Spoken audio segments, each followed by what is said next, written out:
sekalian. Selamat malam. Terima kasih atas kehadiran kita semua dalam podcast ini.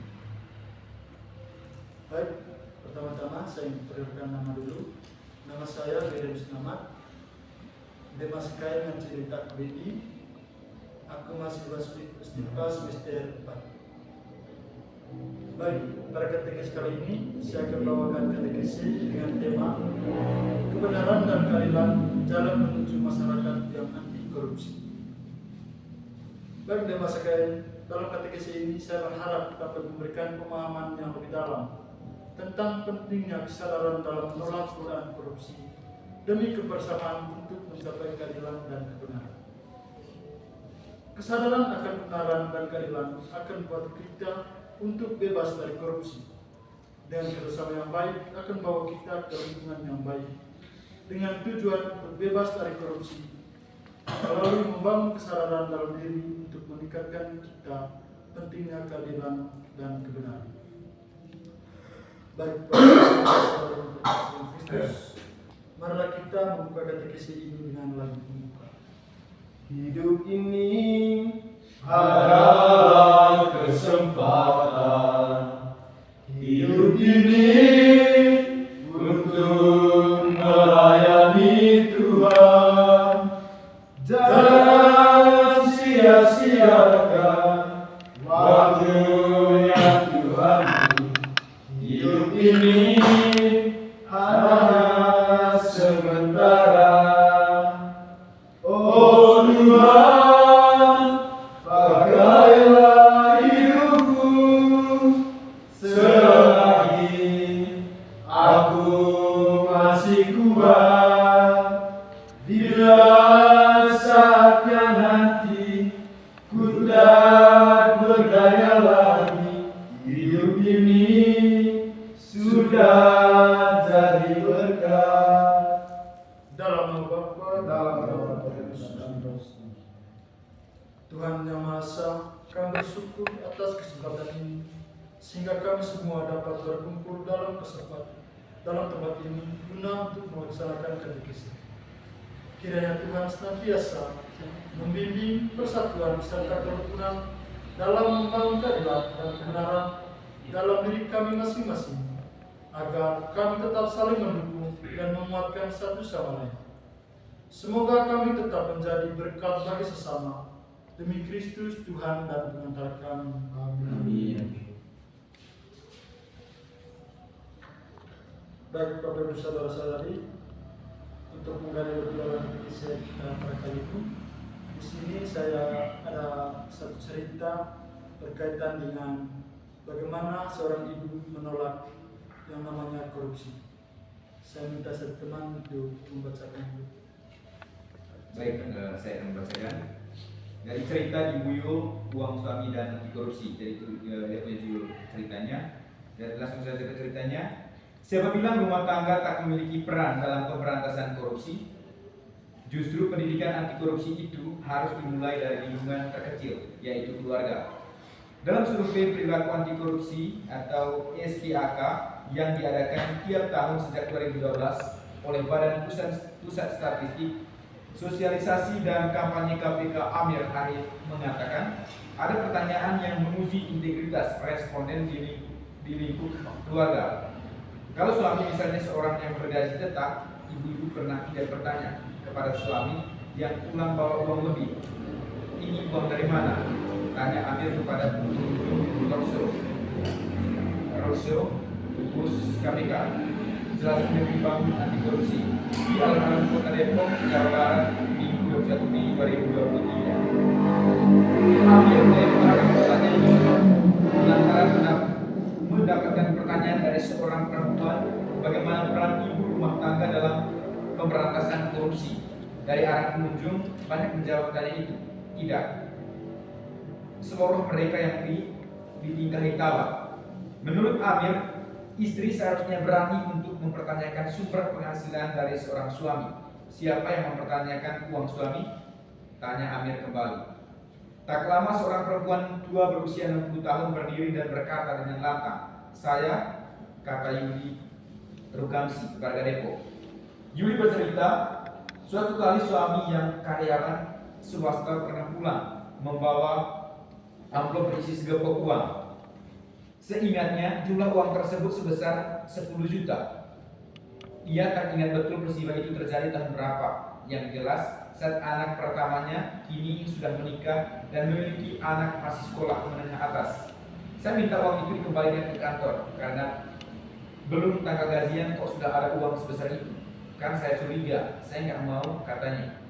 Yang di utara ini pun diapresiasi oleh Amir dan Wali Kota Depok, Muhammad Idris, karena tindakan berintegritas tersebut patut dicontoh. Kepada ACLC KPK, Yuli menjelaskan bahwa memang uang yang didapati suaminya itu bukan uang korupsi, tapi hadiah karena membantu temannya. Tapi ia kekeh agar uang tersebut dikembalikan. Menurutnya, sang suami sempat menyayangkan kalau dikembalikan karena masih bisa dipakai untuk biaya anak kuliah. Tapi alhamdulillah suami akhirnya menurut dan dikembalikan, kata Yuli. Saya hanya mau dari gaji agar keluarga berkah. Uang enggak berkah itu berbahaya. Baik, terima kasih kepada teman Boni yang telah bersedia untuk membacakan cerita yang tadi. Saya rasa cerita tadi sudah sangat jelas yang dibacakan tadi. Di sini untuk memperdalam cerita tersebut, saya di sini ada beberapa pertanyaan penuntut terkait dengan katekesi kita pada kali ini. Baik, kira-kira hal apa yang menarik di dalam cerita tadi? Baik, Tuan Disa. Baik, hal yang menarik dari cerita tersebut adalah Ibu Yuli. Ibu Yuli yang menunjukkan integritasnya dan keberaniannya dengan mempertanyakan sumber penghasilan suami dan meminta uang yang dicurigakan tidak halal untuk dikembalikan. Mungkin itu yang menarik dari cerita tersebut. Mungkin ada lagi dari teman-teman lain.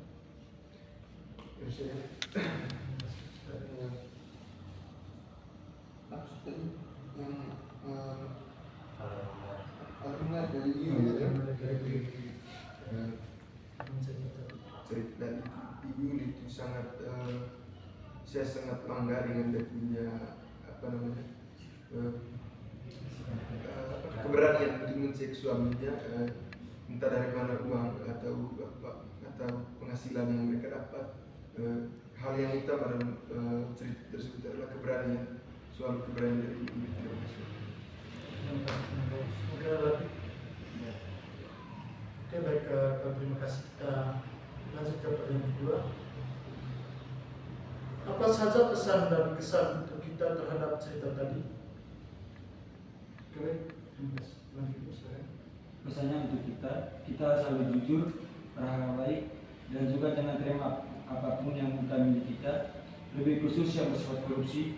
Dan pesan dari cerita di atas yaitu jadikanlah cerita Ibu Yuli di atas untuk menjadi inspiratif dalam kehidupan kita, lebih khusus dalam kehidupan rumah tangga.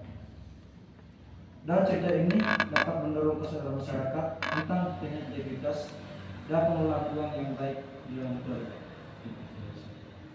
Terima kasih Tuan Tito. Mungkin ada lagi dari kita terkait dengan pertanyaan kedua. Baik, silakan. Baik, terima kasih. Yang pertama itu kesannya dari cerita ini tadi, kesannya sangat menarik sekali karena menggambarkan kehidupan dan juga situasi konkret kita dalam kehidupan yang dimana kita dilatih untuk bersikap jujur. Itu dia punya kesannya sangat menarik sekali. Dan juga pesannya dari cerita ini tadi, dari cerita Ibu Yuli tadi, menurut kita Manggarai, nikadaku mau datang, dikasih aku mau data, gitu. Jadi pentingnya kejujuran dan juga jangan pernah menganggap bahwa apa yang menjadi hak orang lain itu menjadi hak kita. Apa namanya? Pentingnya kejujuran dan juga keadilan. Itu dia punya pesan untuk kita pada cerita tentang mobilitas. Oke, baik, terima kasih teman-teman. Selanjutnya dalam cerita tadi mungkin ada dari antara kita yang mempunyai pengalaman yang sama terkait dengan cerita Ibu Yuli. Kita yang selama ini mempunyai pengalaman yang sama.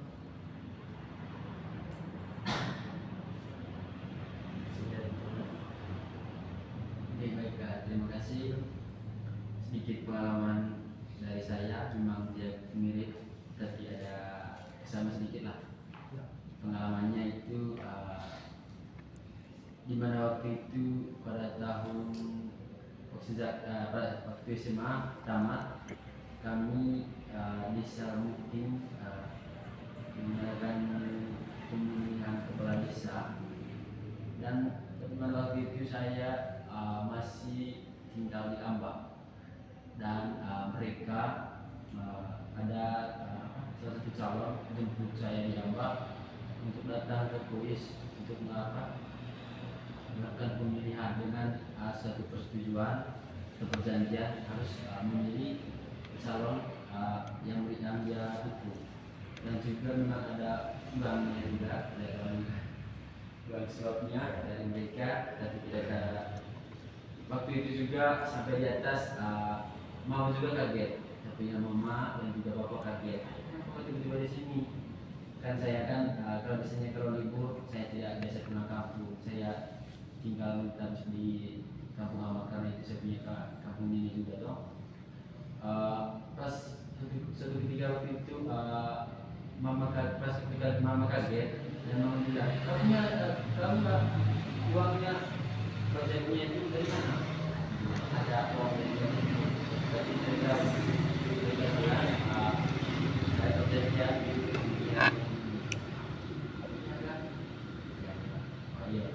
saya bilang itu juga kan. Pokoknya dalam pokoknya itu uang yang saya terima itu saya sikap terbuka kepada mama, tapi kepada orang saya tidak, karena mama lah biasa orang yang pertanyakan pertama waktu itu, tapi kepada orang lain saya sembunyikan supaya tidak mencemarkan orang kebusukan dalam money politik. Baik, terima kasih atas pengalamannya kurang lebih hampir sama-sama menceritakan bagaimana kehidupan dalam masyarakat itu sering terjadi dengan yang namanya korupsi atau money politik kalau ala politiknya. Oke, baik teman-teman, di sini saya akan menegaskan sedikit terkait dengan cerita tadi. Baik, cerita Ibu Yuli di atas merupakan salah satu kejadian yang sering terjadi di dalam kehidupan kita, lebih khusus di dalam rumah tangga. Ibu Yuli dalam cerita di atas menjadi salah satu inspirasi bagi kita semua dengan kejujuran akhlaknya dan keberaniannya membuat kita kagum. Bagaimana tidak menolak uang 10 juta posisi dalam kehidupan rumah tangga. Oleh karena itu, mari kita sama-sama jadikan cerita di atas sebagai inspirasi dalam hidup, terlebih khusus dalam menolak korupsi. Jadi karena cerita di atas untuk selalu sadar akan bahaya dari korupsi. Dengan demikian, saya mengajak kita semua untuk sama-sama memberantas korupsi. Baik teman-teman, pada kesempatan kali ini kita akan melanjutkan katekese dengan lebih dalam, yaitu menimba inspirasi dari kitab suci. Saya minta teman kita untuk membacakan kitab sucinya dari bacaan Ulangan 14 dan 18 terlebih dahulu. Bacaan dari kitab Ulangan. Hakim-hakim dan petugas-petugas haruslah kau angkat di segala tempat dan diberikan Tuhan Allahmu. Menurut suku-sukumu, mereka harus menghakimi bangsa itu dengan pengadilan yang adil. Janganlah meminta balikan berada. Janganlah memandang hidung dan janganlah menerima suap. Sebab suap berbuat tidak berdoa. Dan mengembalikan perkara-perkara orang-orang yang benar. Semata-mata keadilan itulah yang kau kejar, supaya engkau hidup dan memiliki negeri yang diberikan kepada oleh Tuhan. Demikianlah sabda Tuhan. Syukur kepada Allah. Baik, terima kasih teman-teman yang telah membacakan kitab sucinya. Baik, untuk menggali lebih dalam katekisi kita pada kali ini, saya di sini mempunyai beberapa pertanyaan terkait dengan kitab suci tadi, Ulangan bab 17 ayat 18 sampai dengan 20. Baik, pertanyaan yang pertama, bagaimana firman Tuhan supaya kita bebas dari korupsi? Ya, dari saya. Baik, teman Lurus. Yang saya dengar tadi, janganlah memutarbalikkan keadilan, dan janganlah memandang bulu, dan janganlah memberi suap, sebab suap membuat utamalah orang-orang yang benar. Terima kasih. Saya kira Baik, terima kasih teman bagus. Mungkin ada dari antara kita yang bisa menjawab pertanyaan satu. Pertanyaan tadi, bagaimana firman Tuhan supaya kita bebas dari korupsi?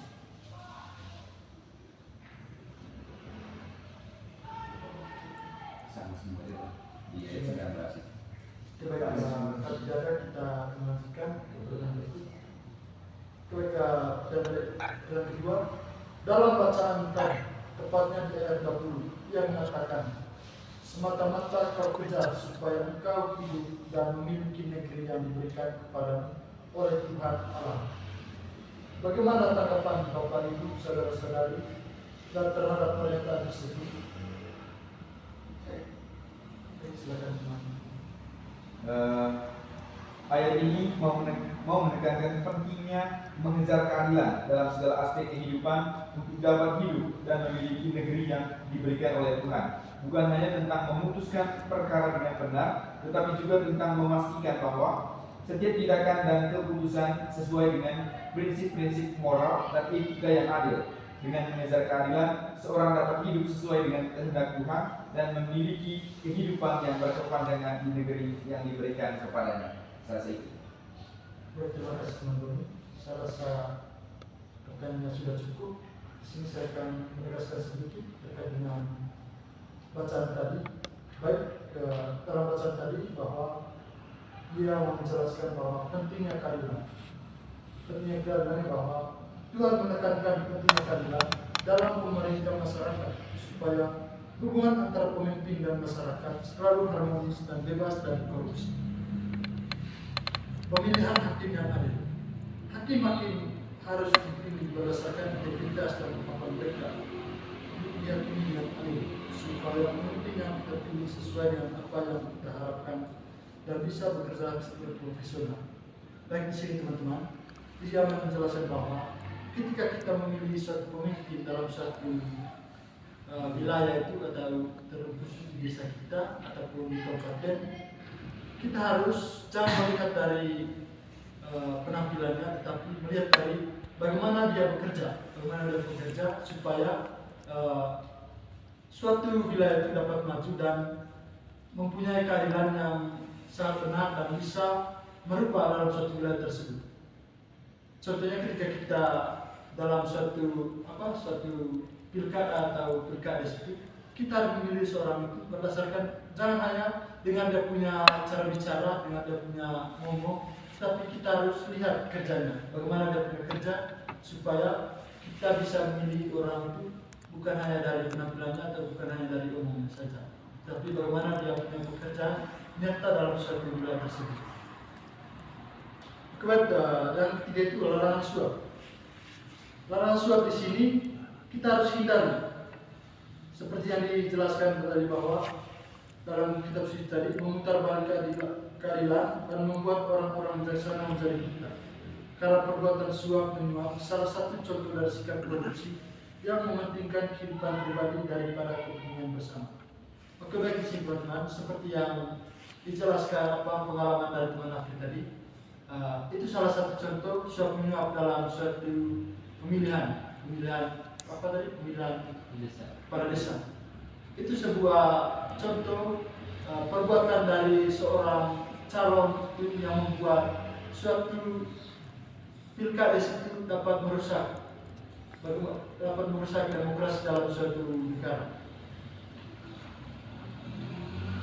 Oke, baik teman-teman, itu saja penjelasan dari katekis ini. Di sini saya mau menawar kita semua bagaimana aksi konkret yang dapat kita ambil atau rencana tindak lanjut yang dapat kita ambil dari katekis tersebut. Mungkin ada teman-teman yang oke, silakan. Aksi konkretnya itu kita sebagai sarana katekis khusus jangan pernah menerima suap. karena itu yang seringkali terjadi di dalam kehidupan masyarakat itu kita tergoda untuk menerima uang yang banyak sehingga kita tidak tidak memperhatikan apa inti dari demokrasi itu, sehingga pada intinya Bapak kita semua harus berani untuk menolak yang namanya suap menyuap dalam masyarakat. Itu saja satunya antara diskusi ini. Bagaimana? Kenal lagi? Silakan menerus. Tidak mengurangi jawaban yang tadi. Sebagai rencana tindakan sudah didiskusikan lagi, sebaiknya kita harus membawakan televisi ini di tengah umat atau di lembaga-lembaga negara, contohnya di kantor bupati atau di desa sebagai perwujudan dari katekis kita. Bagaimana? Apakah asik konkret yang dicarakan oleh teman dan bagus tadi? Sudah pas. Setuju. Baik, marilah kita menutup katekesi ini dengan doa. Ya Tuhan yang Maha Pengasih, kami bersyukur atas kesempatan yang Engkau berikan untuk berkumpul dan belajar bersama dalam katekesi ini. Kami mohon agar semangat membangun keadilan dan kebenaran senantiasa menginspirasi kami untuk bebas dari korupsi. Bimbinglah kami untuk saling mendukung, berbagi kasih dan bekerja sama dalam setiap langkah kami. Semoga setiap tindakan kami mencerminkan cinta kebersamaan dalam umat. Doa ini kami satukan dengan doa yang diajarkan oleh Putra-Mu sendiri, Bapa kami. Yang ada di surga, berdoa jalan dan di atas bumi seperti dalam surga. Berilah kami rezeki pada hari ini dan ampunilah kesalahan kami, sebagai yang menyatakan dosa kepada kami. Dan jangan masukkan kami dalam pencobaan, dan bebaskan kami dari jahat. Semoga Tuhan beserta kita. Sekarang dan selama-lamanya. Semoga perjalanan karya hidup kita sekalian senantiasa diberkati, dilindungi oleh Tuhan Yang Maha Esa, dalam Bapa, Putra, dan Roh Kudus. Terima kasih Tuhan untuk kasih setiamu yang ku alami dalam hidupku. Terima kasih Yesus untuk kebaikanmu sepanjang hidupku.